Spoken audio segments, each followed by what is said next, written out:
Malam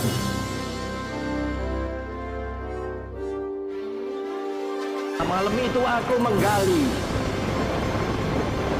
di dalam ingatanku,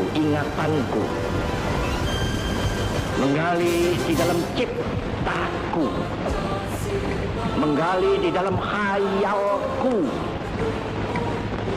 Apa yang terpendam di dalam bumi Indonesia ini, agar supaya sebagai hasil dari penggalian itu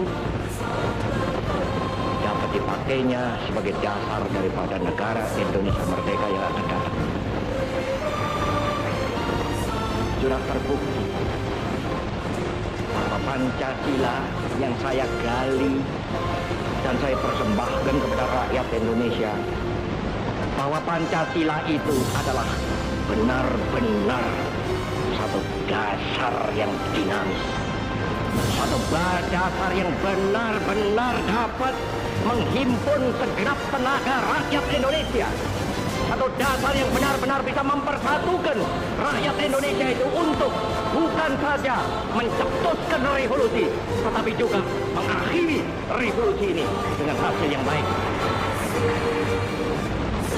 Maka aku adalah sebenarnya utusan wakil daripada revolusi Indonesia. Revolusi Indonesia ini bukan revolusi Soekarno, tetapi revolusi daripada seluruh rakyat Indonesia, dari Sabang sampai Merauke.